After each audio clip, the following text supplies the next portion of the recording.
Haleluya. Yesu yeebazibwe nnyo abooluganda. Mukama mulungi, Mukama mwesigwa. Ayogera mu kigambo kye mu Isaaya 40:21 nti muleete ensonga yammwe, bw'ayogera Mukama. Mwolese ensonga zammwe ez'amaanyi, bw'ayogera Katonda wa Yakobo.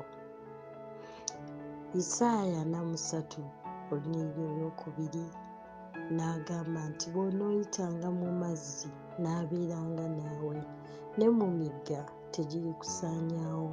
Bw'onootambulanga okuyita mu muliro tegulyakira ku ggwe. Isaaya 53:4 n'agamba nti mazima yeetikka obuyinike bwaffe n'asitula ennaku zaffe, naye twamulowooza nga yakubibwa, yafumitibwa Katonda n'abonaabonyezebwa. Isaaya 53:5 naye yafumitibwa olw'okusobya kwaffe, yabetentebwa olw'obutali butuukirivu bwaffe. Okubonerezebwa okw'emirembe gyaffe kwali ku ye, era n'emiggo gye gye gituwonya. Jeremiya 29:11 Bayibuli egamba nti kubanga mmanyi ebirowoozo bye ndowooza gye muli, bw'ayogera Mukama, ebirowoozo eby'emirembe so si bya bubi, okubawa okusuubira enkomerero yammwe ey'oluvannyuma. Haleluya. Yesu yeebazibwe nnyo mwenna bamikwano abooluganda. Mukama mulungi ekiseera kyonna. Mukama mwesigwa, wayogera atuukiriza, kubanga ekigambo kye kiramu ate ekigambo kye kikozi. Nga bw'ayogera mu Abaebbulaniya 4:12 nti kubanga ekigambo kya Katonda kiramu era kikozi, era kisala okusinga buli kisala kyonna eky'obwogi obubiri, era kiyitamu n'okwawula ne kyawula obulamu n'omwoyo, ennyingo n'obusomyo, era kyangu okwawula okulowooza n'okufumiitiriza okw'omutima. Mikwano, tewali Katonda alinga oyo. Tewali muntu yenna wansi w'enjuba alina kigambo kiramu. Tewali muntu wansi w'enjuba alina kigambo kikozi. Naye Katonda yekka y'alina ekigambo ekiramu, y'alina ekigambo ekikozi, y'alina ekigambo ekisala okusinga buli kyonna eky'obwogi obubiri. Y'alina ekigambo ekisobola okwawula obulamu n'omwoyo, ennyingo n'okulowooza, ennyingo n'obusomyo, era kyangu okwawula okulowooza n'okufumiitiriza okw'omutima. Gw'abadde yeeraliikiridde mukwano, kkiriza nti Katonda asobola. Kkiriza nti ekigambo kya Katonda kiramu. Kkiriza nti ekigambo kya Katonda kikozi. Bayibuli etugamba mu Bafiripi 4:6 nti temweraliikiriranga kigambo kyonna kyonna, naye mu kigambo kyonna mu kusabanga n'okwegayirira awamu n'okwebaza, bye mwagala bitegeezebwenga eri Katonda. Mukwano gwange gw'abadde yeeraliikiridde nga tonneeraliikirira, sooka ofukamire, sooka osabe, sooka omwegayirire, weebaze Mukama mukwano. Togamba nti nga lwaki mwebaza nkoledde ki? Nedda. Obulamu bw'olina businga abantu abali mu mochari. Obulamu bw'olina businga abantu abaafa oba abali mu ntaana. Mukwano gwe atannafa, weebaze Mukama. Onootambulanga okuyita mu muliro tegulyakira ku ggwe. Mukwano, Yesu yamanya embeera gy'oyitamu nti ejja kubaawo. Yamanya nti ojja kuyitako mu bizibu ebyo by'oyitamu. Yamanya nti neeyo embeera ekweraliikiriza ejja kubaawo. Yamanya nti ojja yitako mu muliro ogwo gw'owulira ogwaka, owulira omutima guggwawo, owulira omutima gugenda, owulira omutima gusaanawo gugenda.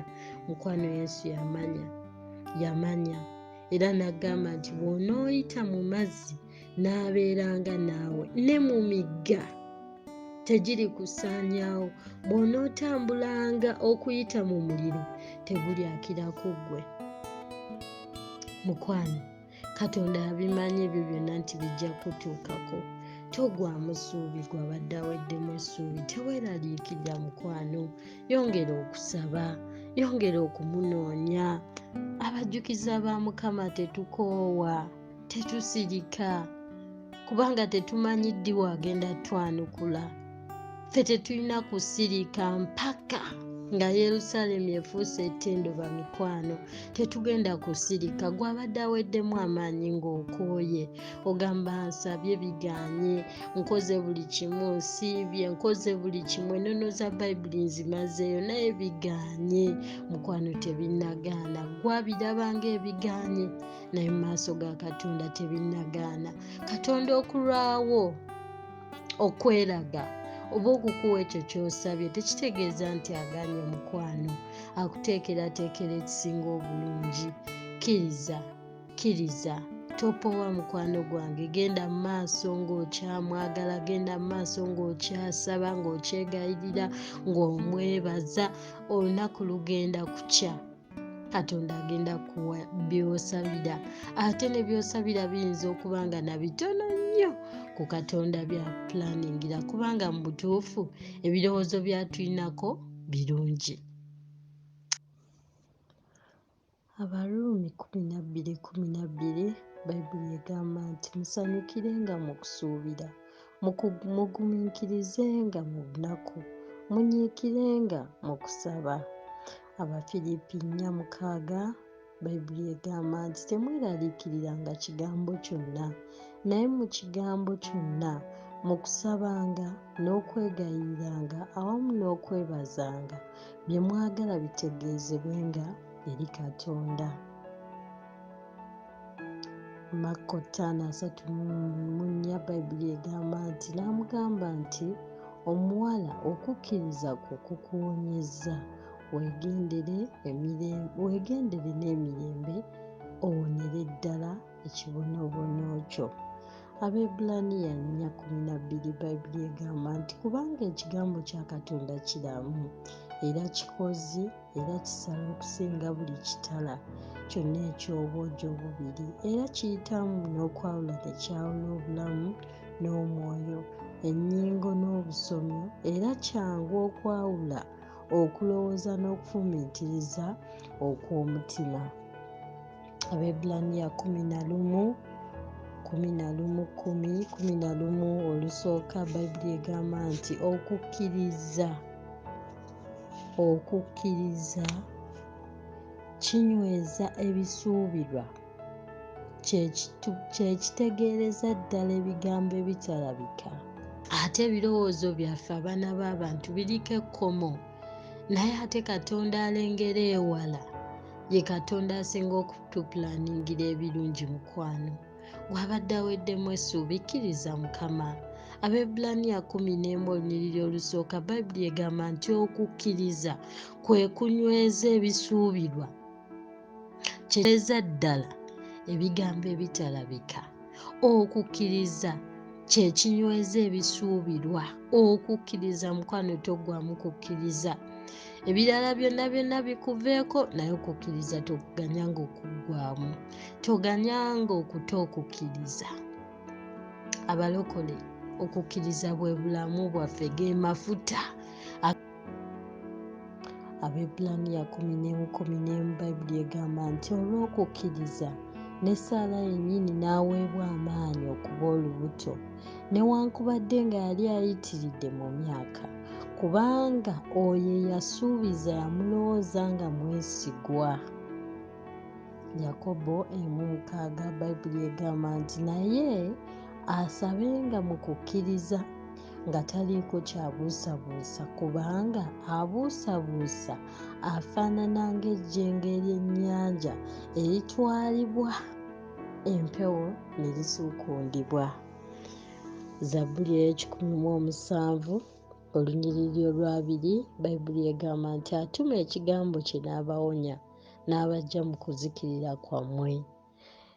Zabbuli 17 olunyiriri olw'13 bayibuli egamba nti ne balyoka bakaabira Mukama mu nnaku zaabwe n'abalokola mu kweraliikirira kwabwe.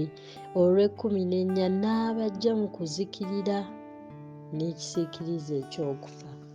Mukama abawa omukisa. Kuvangamu mukwano gwange, tekukuvangamu mukwano gwange. Bayibuli egamba wonna awo, naye bayibuli egamba tutandikire ku olw'omusanvu nti olw'okukkiriza Nuuwa bwe yalabulwa Katonda mu bigambo ebyali bitannalabika n'atya bulungi n'asiba eryato olw'okulokola ennyumba ye, kyeyava asalira ensi omusango n'afuuka omusika w'obutuukirivu obuli mu kukkiriza. olw'okukkiriza Ibulayimu bwe yayitibwa n'awulira n'okugenda n'agenda mu kifo kye yali agenda okuweebwa okuba obusika, n'avaayo nga tamanyi na gy'agenda.